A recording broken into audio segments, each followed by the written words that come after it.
Welcome, beautiful people, and thank you so much for joining us for another session of this very special event, The Sacred Wound as a Portal to Your Awakening, Embracing the Dark Night of the Soul. My name is Charlie Giles, and I am honoured to be your host for this very powerful wisdom sharing event. Before we begin today's session, I would like to do an acknowledgement to country, which is an Australian Aboriginal custom for when two or more people come together. I would like to acknowledge the traditional custodians of the lands that we are meeting on today and thank them for their continued custodianship of the many lands, seas and waters that we all have between us. I would also like to acknowledge our elders, past, present and emerging, and thank them for their guidance and wisdom that they continuously provide for us. Thank you. Today's session, we are talking to a very special guest, Ana-La-Rai Sparkles, on the topic of trusting your beliefs and walking your talk. But first, let me tell you a little bit about her. Ana-La-Rai is a divine planetary liaison, teacher, healer, emissary of love, and universal channel for many ascended masters, collective consciousnesses, and enlightened beings. As a universal channel, Ana-La-Rai is unlimited in the beings of light that she channels and works with, allowing for groundbreaking opportunities and profound experiences based on the newest frequencies available to humanity and the planet. Currently, she has channeled over 70 different light beings and collectives. She acts as a universal translator for the highest frequencies available to support humanity and the planet during this time of awakening. With Ana-La-Rai's exceptional clarity, there is no set pattern for what will come through during group sessions. The energy signature of participants contributes to the potentials of what can come through in the moment, and the guides always have something amazing to share. Her continued journey has been years and lifetimes in the making, but has been 20 years of deep focus this lifetime. Her story has just been published by Sacred Stories Publishing called Meditation, and Ana-La-Rai lives with her husband Christian in Ladysmith on Vancouver Island, BC. Let's welcome Ana-La-Rai. Hello, Ana-La-Rai, and thank you so much for accepting this invitation to this event. I'm really looking forward to speaking with you. Thanks, Charlie. I'm excited to be here today. Yes, me too. Me too. I would absolutely love it if you would like to set the energy for our session today. That would be great. Okay. I'd invite everybody to close your eyes, and whether you're with us, wherever you are in whatever time zone, just close your eyes and let's get connected to the light. So just see, feel, or sense as we bring in that pure source light. And when you're calling on the light, I always call on source light. So just feel as that pure source light begins to come down and through your soul star chakra and your crown chakra and down through your body. And I'm going to ask everyone also to consciously connect with your highest self, your soul, your I am presence, your God presence, whatever name you have for it. And of course, we're always connected. You wouldn't be alive otherwise. But just consciously connect with that part of yourself and invite that part of yourself to be really present here. And then just let's open our hearts even wider and just expand and allow your auric field and your energy field around you to just grow. And I'm just being invited by my guides right now to also bring in the vibrations of peace for everyone. So just feel as we start to download that vibration. And if you don't want it, you can just say no. And just feel as the vibrations of peace start to run and come in. And they're going to run our whole time that Charlie and I are connected here.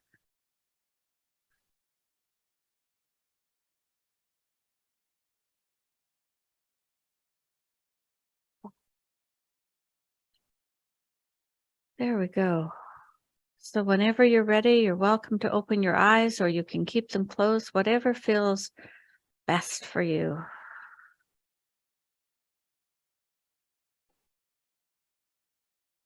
Wow, as soon as you said the word peace, Yeah. We It could was sit like, there. wow. Yes, Yeah.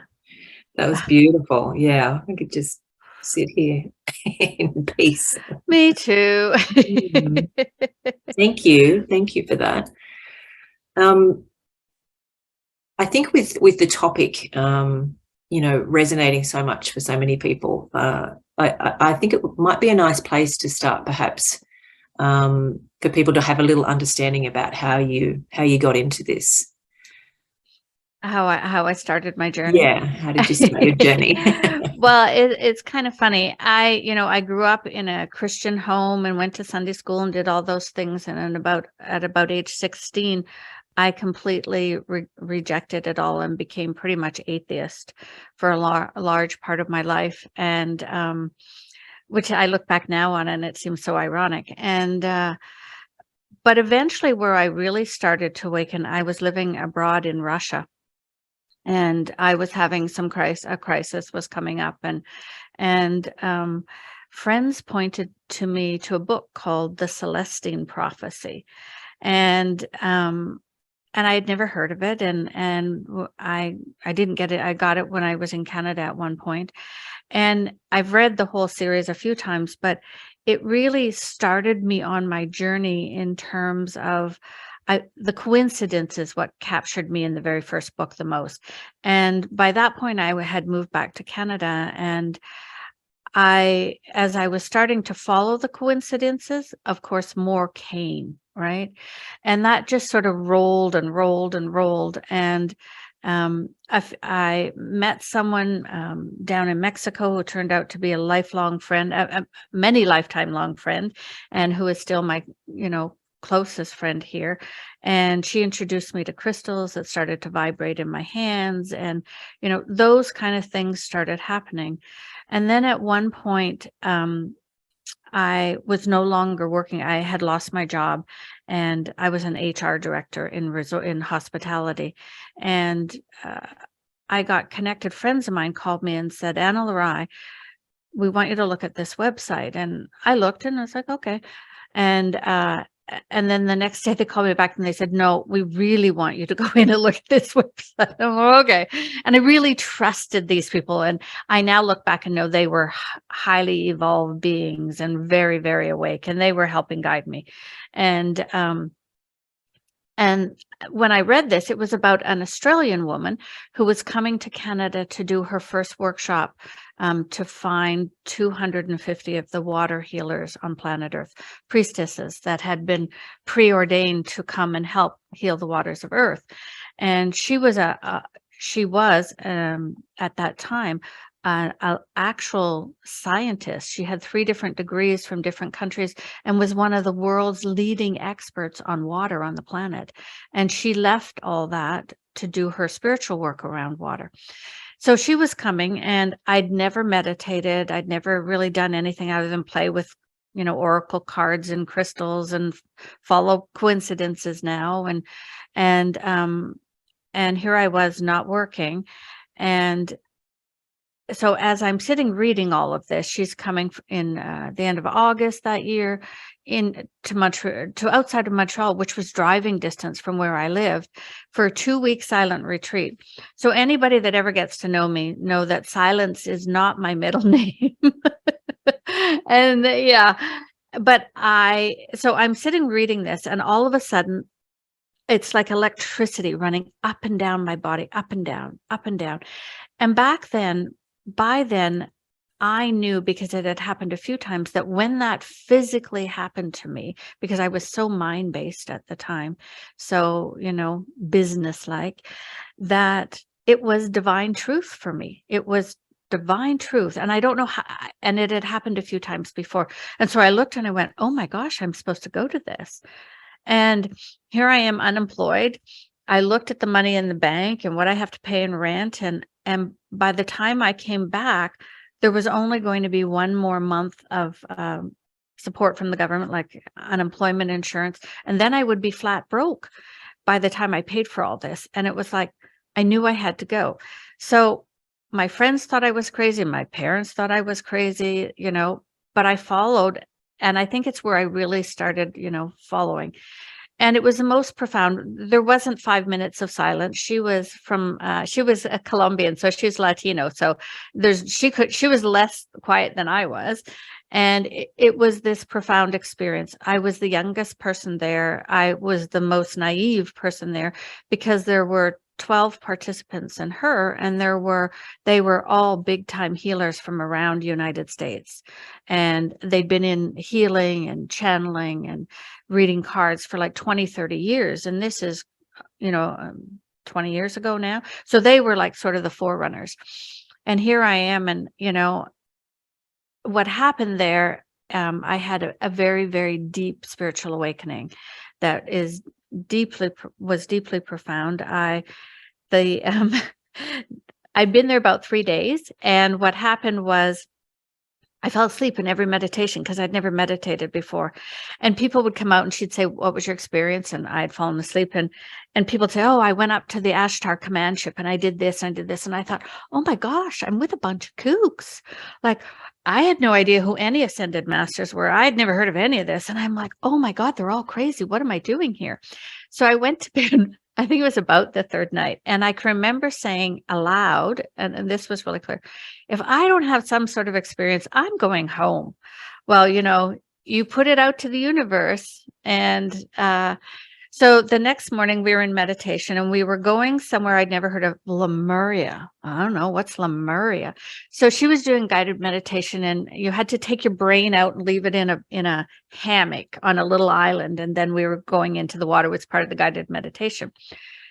So this guided meditation, as we're coming out of it, I hear my own voice speaking, physically speaking out loud, and I'm still coming out of the meditation.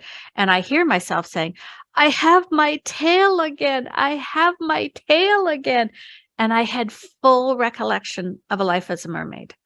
And it wasn't even a dream. It was, and that freaked me out, like full recollection of having a tail and being a mermaid. Well, so, now I can't leave. I've had an experience. So the next, the total of the 2 weeks, I went in and out of experiences, and some things I still fell asleep on, and, all of those kind of things happened. And then a few days before the end of the retreat was the full moon. And we did a meditation, and it was going into the heart. And I remember none of the meditation. Okay.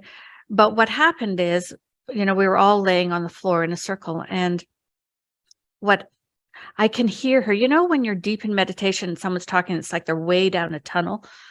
I can hear her way down the tunnel saying, "Okay, come back, everybody. It's time for lunch. Gather up your stuff." And I am literally, Charlie, I am pinned to the floor. No exaggeration. I can't even lift a finger. And I am being showered just like a rain shower, but with light. And it was like nothing I have ever experienced before or after. And it was the closest thing I can say to describe it. It was like a full body orgasm. My whole body tingled everywhere in absolute bliss. And I couldn't move. And let's be honest, I didn't want to. And all of a sudden, she goes, "Stop, sit back down. Something's happening. And I don't know how long it went. I don't know if I even journaled how long. It didn't matter. And everybody waited, and they're in the circle, and I'm laying there, and everybody's sitting there. And then finally I can sort of move, and I sit up and I go like this. So all their hands, hands. And then 3 circles of light and energy. Everybody felt it in the room. It went through to everybody. And I was just out of it for most of the rest of the day. I could eventually talk, and it was so profound, like nothing I'd ever experienced. And I know that it changed me, and obviously. And one of the things the guides had said at the beginning of the retreat is not to discount who I was, because all of them had all of this experience and I had none. And they said, "She's an empty cup. She's an empty cup, so we can just fill her. It's not like a cup that's half full that we have to clean all out and start all over." So at the end of that, gathering a couple of days later, retreat, there were, I think, 3 were called forward to help be teachers, or to help hold the group because it was a year program. And we had to say what our role was or what we wanted from life. And I heard myself say teacher, and I'm like, where the heck did that come from? I'm not a teacher.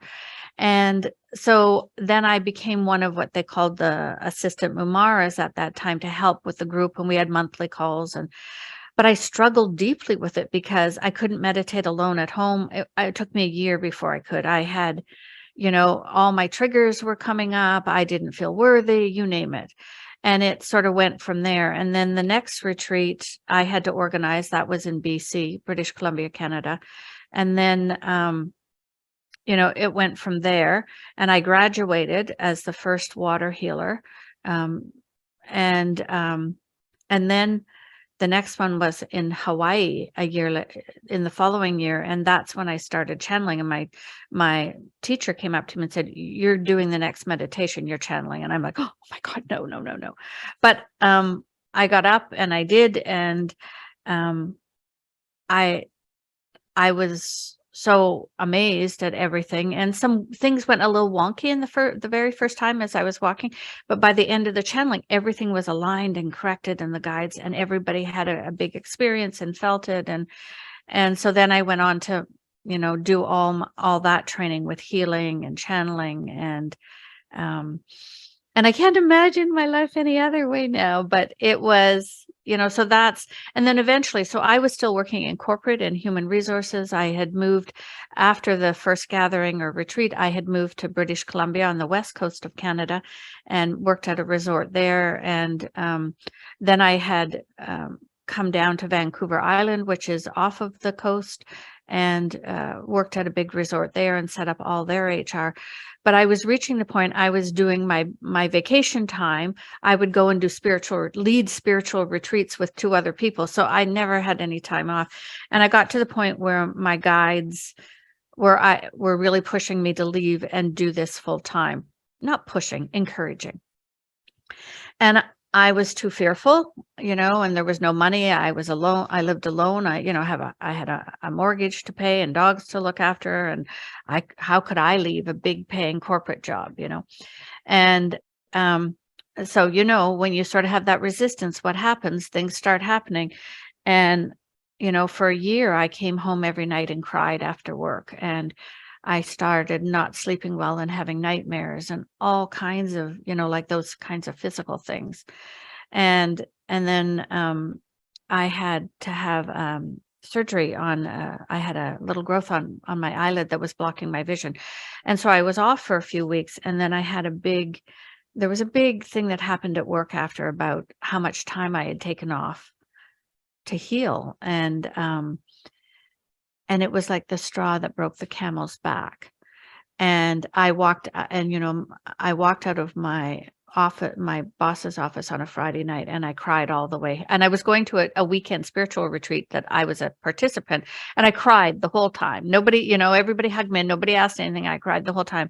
And I knew that now I had to leave, that I had done it. So I gave 2 or 3 months notice so they could find a replacement.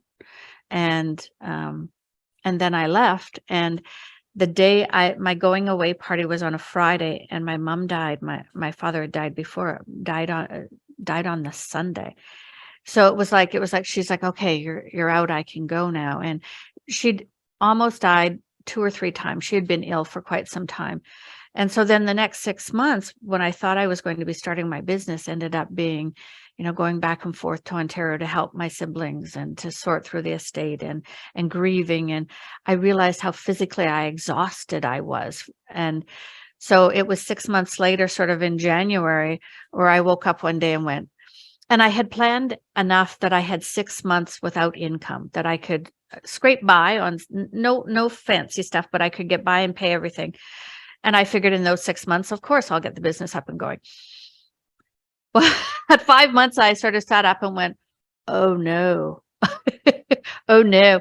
And so I sat down in my living room and I called my guides and I said, okay, you wanted me to leave. I've done that. now I need something. I need help. How am I going to do this? How am I going to support myself? So help. And it was the coolest thing, Charlie, because the room filled with light beings. Like I didn't see them with my eyes, but see them and feel them energetically. And they came forward and they gave me what eventually would be called a series called Messages from the Enlightened Ones. And they gave me the first two, and they lined up and they said who they were, and they said, this is the title that I'll be channeling. And they were a series of 12 channels. I did them live when I did the programs, and they were the newest information available for the planet. And so they gave me the first 24, and they gave me the title, and then they sat down with me. A week later, they came back and they gave me all the advertising taglines for each of the 24. And so that's where I started.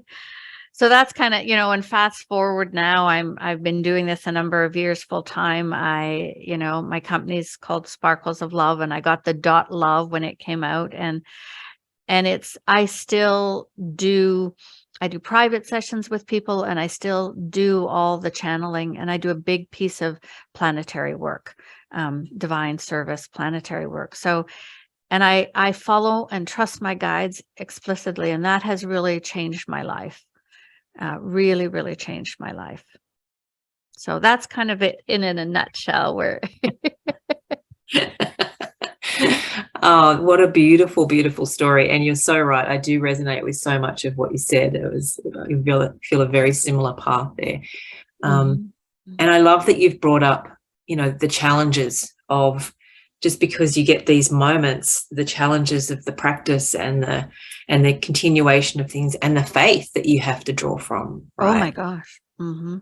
So, and especially because, you can't just go back to work and be like, oh, I just had this thing happen where, they're two very different worlds. All the people who you were around are usually two very different worlds. Yes. Which causes you to sometimes be thinking, oh, okay, how does this story sound? I mean, did that really just happen? And then the faith comes back. It's just this constant challenging of the humanness and then the messages. And I think when we're in corporate, like you were and I was, you move into this space as you awaken more of polarity, which of course isn't, which is not what you want. You want to be in your own oneness, and eventually you resolve that. But, I had I had my birth name that my parents gave me in corporate, but in all my spiritual work, I used my soul name, which is Ana-La-Rai. And, and your friends are different in both, and how you spend your time is different in both.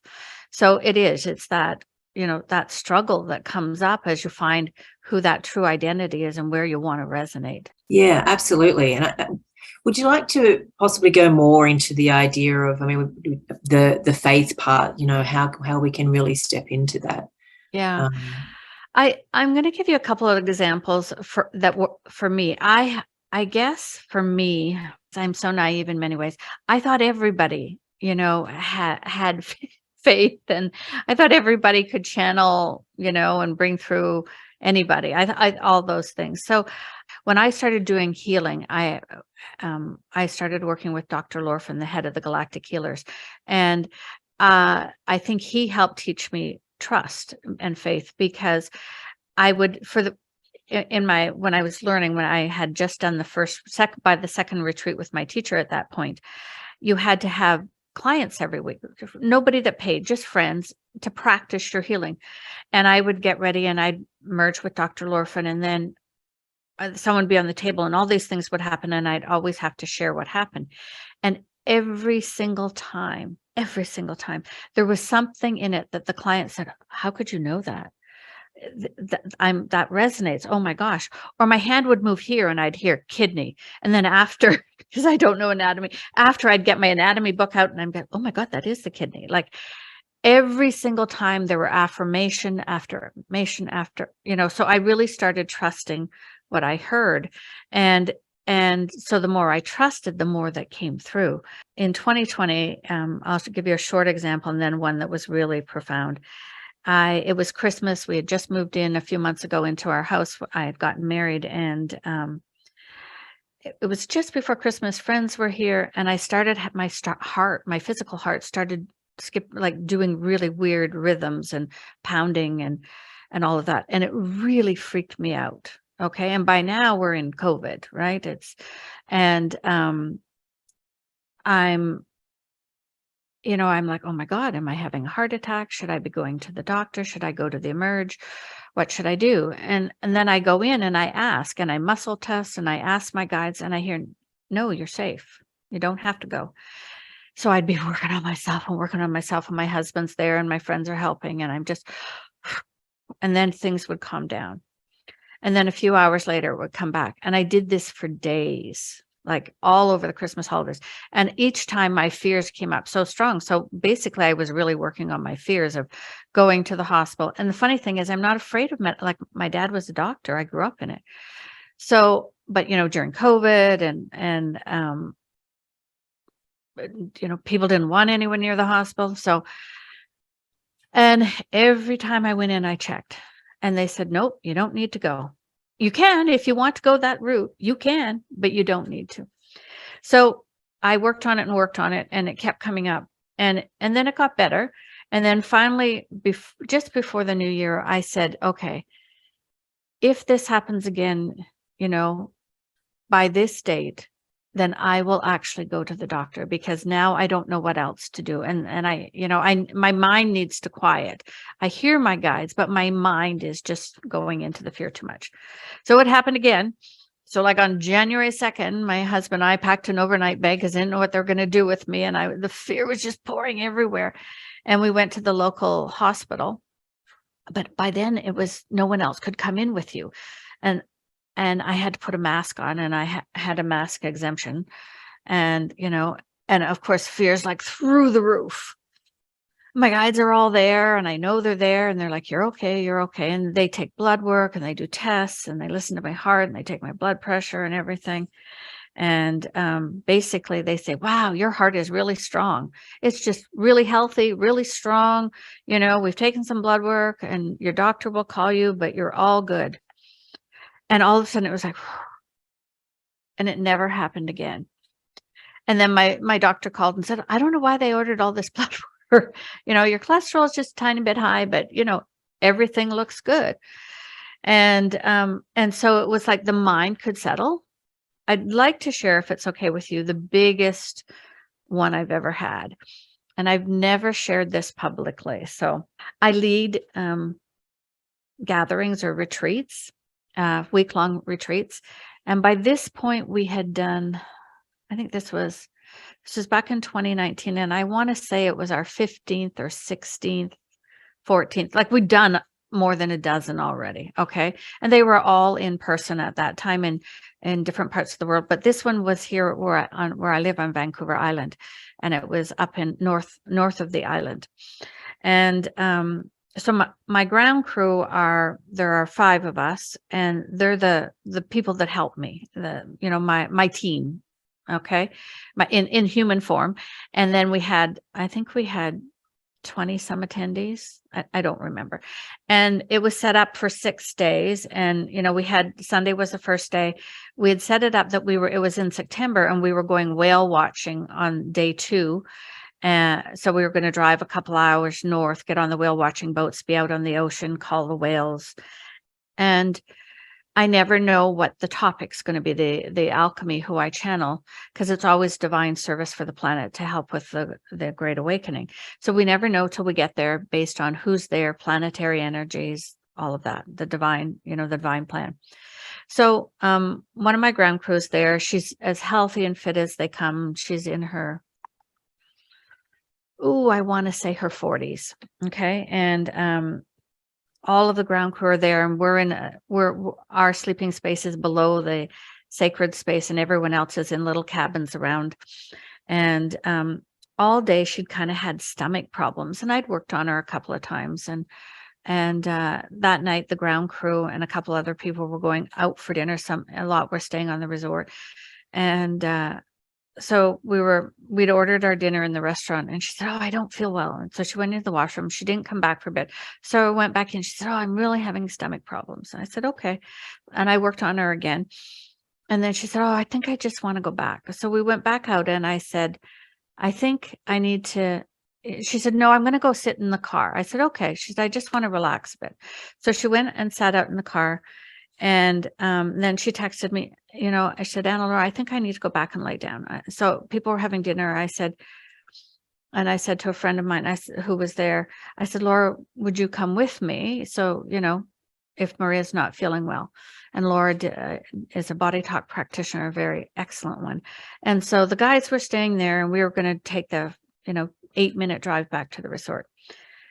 And we get back to the resort, and Laura's, as I'm driving, Laura's sharing, she said, oh, I think something's happening here. I think she's having a stroke.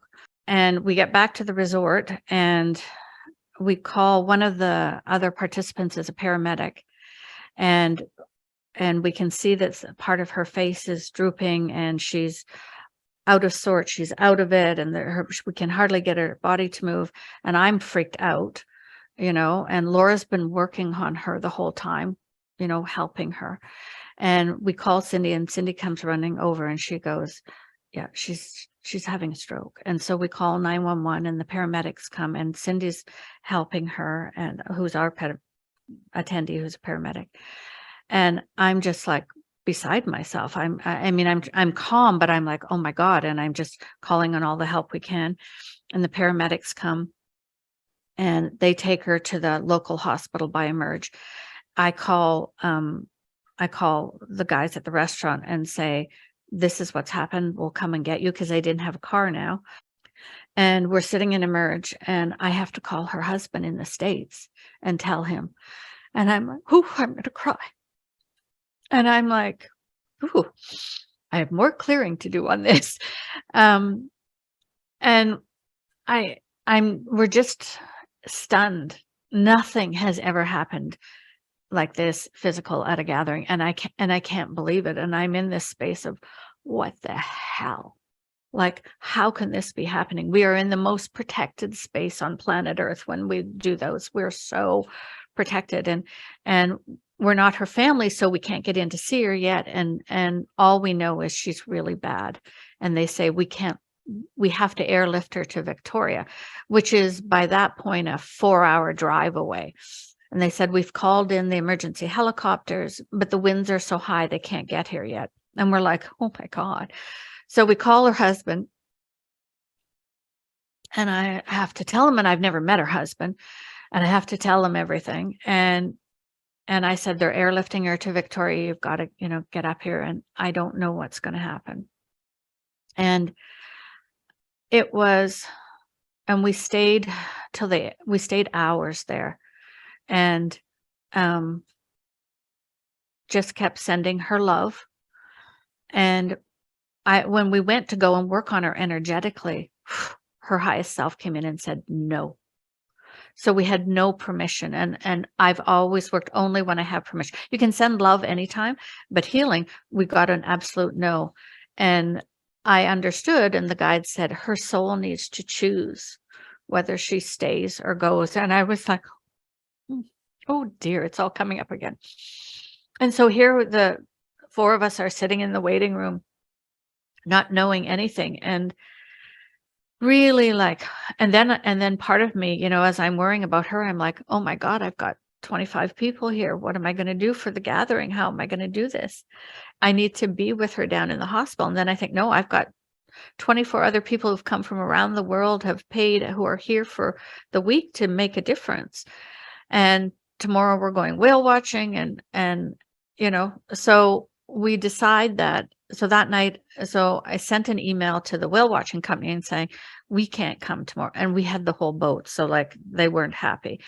I said, but she's had a stroke. I can't, can we rebook another day this week and we'll come? But, and so we got to go in and see her. I got to go in a few minutes before once the helicopter arrived, they let me go in. And she was really out of it. And I just put my hands on her and told her how much I loved her and wanted her to be there, and that we honored her choices. And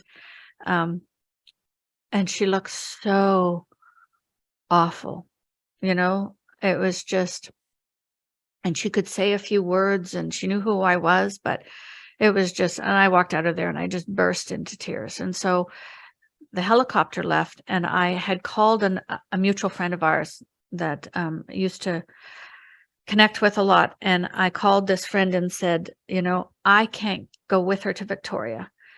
Can you get down there tomorrow? This is what's happened. Can you get there till her husband gets there? And she said, I'll be there tomorrow. Yes, I'll be there. Don't worry about it. And so I knew someone was with her, and I didn't sleep most of that night. And I was just so upset with the guides. Because I had there was no forewarning on any of this. And the doctors later shared that even if she had gone to the hospital about the stomach stuff, no one would have ever picked up stroke. So it was not like no one. It was absolutely, everyone would have missed that. But that I had no forewarning and that this happened. I was so upset and angry with the guides and with the alchemy. And I was just in this state of disbelief. It really was for me that kind of dark night. Like, oh my God. And like, what do I do now? What do I do? And so I really sat and I talked to them, and they didn't tell me anything about, I didn't know if she was going to live or die. I don't think she did then even. And so we were all meeting at like 6:30 or 7 in the morning to do our drive up north to get on the whale watching boat. So everybody was meeting in the sacred space with their, ready to go. So I go in, so we have to go in. I haven't slept much. And everybody's there ready to go. And they're all excited because some of them never been whale watching. And I have to tell them what happened. And you can just feel the energy in the room drop, right? And here we are to do all this divine service, and we need our vibration to be as high as possible. And we talked, and I had said to her husband, do you want me to stop the gathering? Or do you want me to, what do you want me to do? I don't know what to do yet, but if I just want to know what you want. And he said to me, Ana-La-Rai, she would want you to continue. And that's what I want you to do. I don't want you to quit because of this. I want you to continue. So I shared that with the group, and I said, what do all of you want? And everyone raised their hand. Everyone said, we want to stay and do the work. And I was like, I was in tears again. I'm like, oh my God. And so we had nothing planned that day, but I knew we couldn't go sit in meditation. So what we decided is we would all go for a walk and meet at lunch and go to this other place and talk and grieve. And then we got together that afternoon and just talked, and the guides came in, and what I said to everyone and what I had come to is it was really about walking my talk. Because if I really believe that everything happens for a reason, I really believe we're guided and that the gathering is highly protected. And if I believe we make our own choices, she chose this. And it sounds, so how can I not honor her in her choice? But it's one thing to say when it's something little. It's another when you think someone you really care about who's on your team is about to die. And it's like, it brought up everything. But I stepped into this level of mastery that I have never stepped into that week. And the love and support, and people said, we want to go in and do healing on her. And every time for the first few days I asked, I got no. And her husband had got there the second day. And the doctors had said her chances were really, really, really low. They said it was, I think, under 5 or 10% that she would return to normal. And at that point, they didn't know if she'd live. Okay. And they were doing everything, but it was slim. And she'd definitely never walk. Okay. So it was as bad as it could be, other than outright she's dead. And I think about the third day, because I would check every day, 2 or 3 times a day, I got, yes, we could. So we put someone on the table as a surrogate, and all of us worked on her. And we've been sending her love.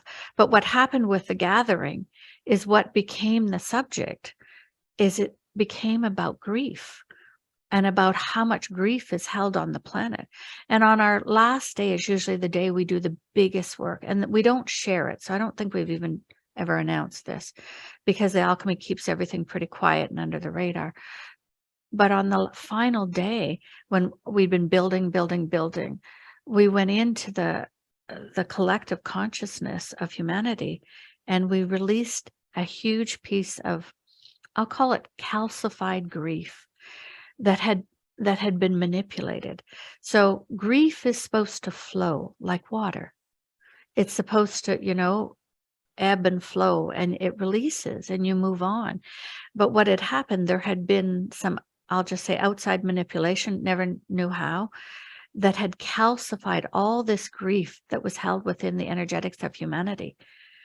And we got to see that and release a huge piece of, not all of it, but a huge, huge chunk of it, so that humanity could move forward and not be so anchored in the grief.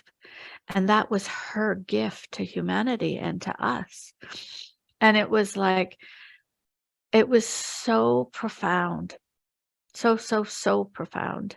And I have to say, the people at that gathering, to this day, I am so amazed by and proud of that every single one of them stepped up, and they were there for her, for the whole group. They stepped up and they did the work beyond anything I've ever seen. And I was amazed at myself. Like, I was like, oh my God, how am I not falling apart?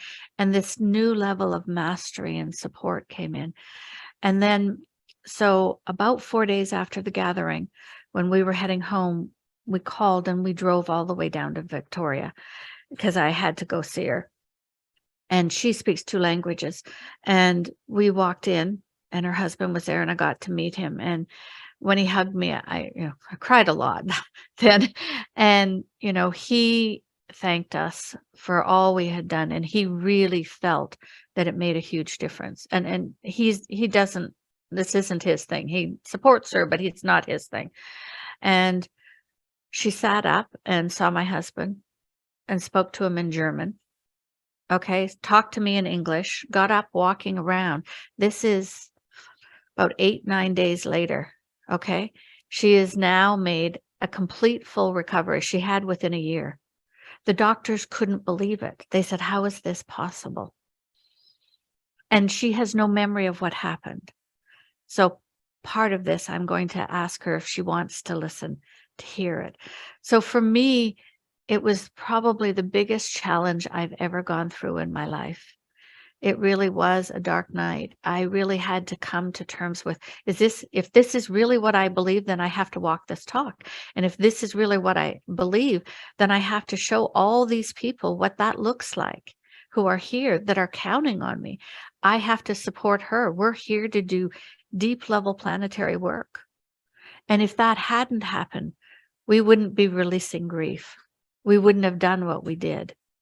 And so I believe now that on a soul level, that she chose that at that time. But I have to say, I sat down after with my guides in the alchemy, and I said, never, ever, ever again, or I will never work for you. Never. Do you hear me? That's it. Here's my boundary. No. Because it was too much. It was, yeah.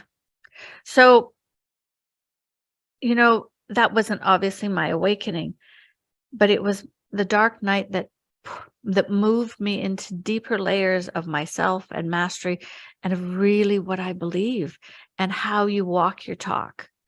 And so since then, I'm really excited because our next gathering, by the time you're going to hear this, we'll have had it. But she's coming, because it's our first live gathering since this, to Mexico in April, and I get to hug her and, see all of that. And it changed me in so many ways. But I know for the better. It's one of those things, if I'd known about it, I would have done everything I could to prevent it. But looking back, it's one of those things that once you move through, you see what it did for you and for her and for the planet and for everyone that was present.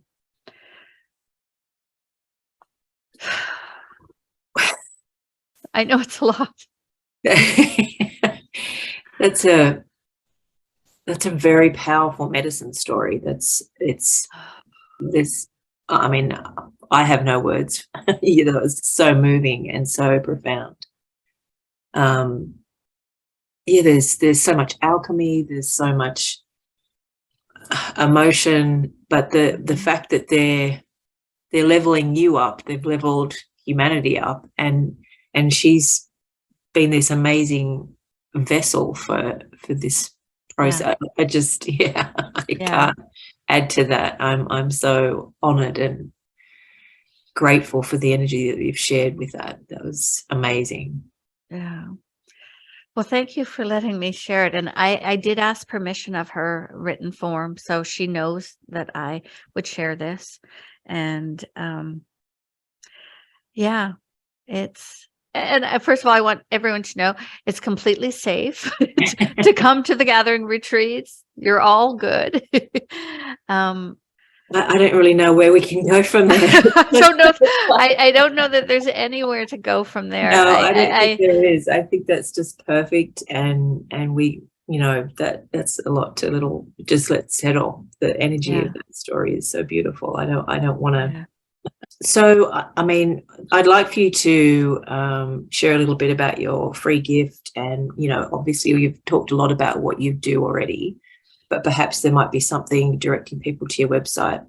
But I'm also feeling like, do we need to do some kind of just sitting in that energy where perhaps you might like to, where you opened it, perhaps, close it down, because that was quite powerful. I think that might be nice. I think so. And I think that's probably why they brought the piece in too, right? Yeah. To help people. Sure. Well, my free gift, and I'm really excited to share this with you. I do every month on the full moon, I do a guided meditation, and I used to call them guided full moon meditations. And now they're called the guides. I said, I need to change the name, and they're called advanced opportunities now. And so, this was, I don't remember, this was back in 2022 in February, and a new being came through, and I'm a universal channel, so I can bring through any beings of light or collectives. And so often on these events, new beings come, because like a gathering, I never ask what's coming. It's way more fun this way. Lots of trust there. So the being that came through was called Arandatak. And he said, I'm an ancient one, and my lifespan is very different than yours. I have no beginning and no end. You might say I am timeless. And what we value most is pure connection with all other life forms. And so he wanted to set up pure connection experiences for everyone. So he takes us through 5 exercises of pure connection. And you can use this recording, it's about an hour, as often as you want. But it's really, really cool, really cool. And one of the comments from it, if this is the last thing I did in my life, it would have been worth it. I loved it. And someone else said, I didn't ever recall feeling so blissful. It was magnificent, and I want to practice this all the time. So it's really, I just thought that it's probably a really appropriate thing with everything going on the planet. The more we can experience oneness. And I think, if I remember correctly, don't quote me, but I think even you merge at one point, or you connect with like a tree. And so it's not all people, it's quite different. And so 5 different experiences. So I'm really happy to offer that to everyone. And on my website, sparklesoflove.love, you can find a few other free meditations, and my blog, and lots of everything there is. I have something like 120 recordings now in my library there that are available for people. And all of them are vibrational experiences.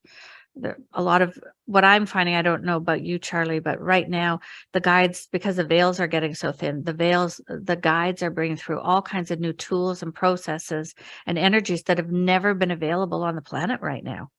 Never been available before. And so now all these new things are coming through. So I think it's such an exciting time to be on planet Earth.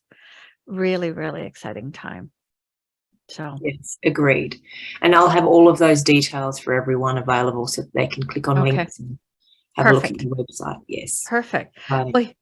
Well, then let's just, if that's okay, then let's Mm. just I'm going to do a little bit of energy to help, and then I'll close the energies and Okay. okay.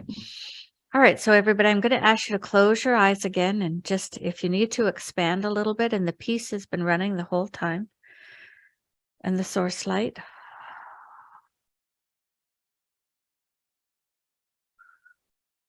Oh.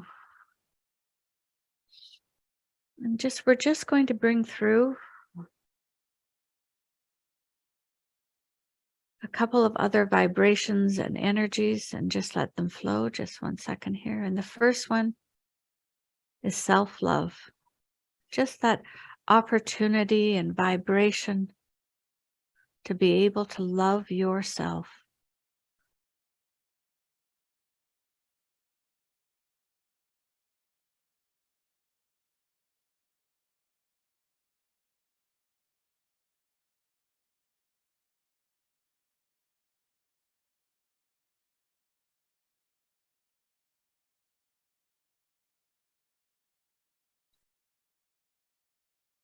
And the other vibration that we're going to bring through is the vibration of hope. I'm going to do it double: hope and gratitude, sort of two sides of the coin. So just feel as the vibrations of hope and gratitude begin to flow and come into your field to support you. Because hope is such a beautiful thing, especially if you're having a challenge. And gratitude to me is one of the most important things. No matter where you're at in your life, no matter your bank account, your health, your relationships, your happiness level, if you can find 2 or 3 things every day to be grateful for, it really begins to change your life in ways you can't imagine. Because the more we can be grateful for, the little things, the big things, the more things shift, and the universe brings you more to be grateful for. So peace, hope, gratitude, and self-love, and pure source light still just running through you.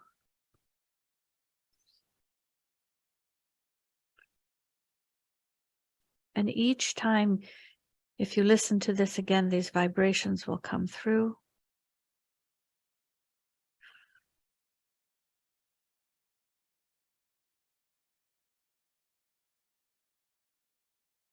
And just imagine, with your permission, that I'm there with you, and I'm going to put one hand on your heart and one on the back of your heart, and I'm just going to fill you with divine love.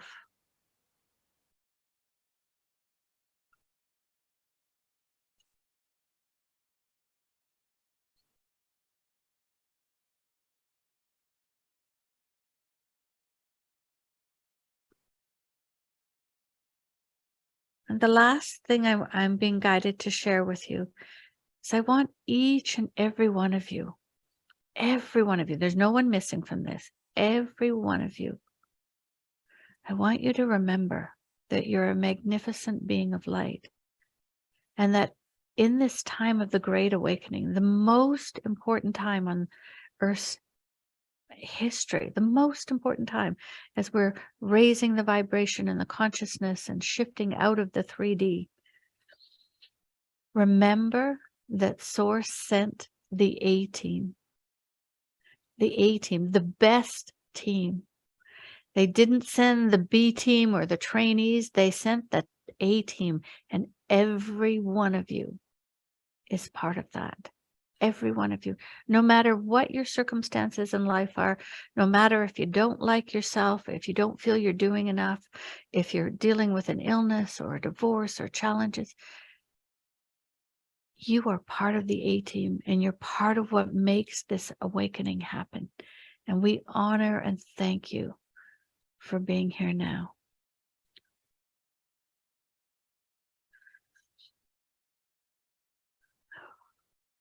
And I am Ana-La-Rai, and I thank you so much for being present with Charlie and I today. And Charlie, thank you so much for having me.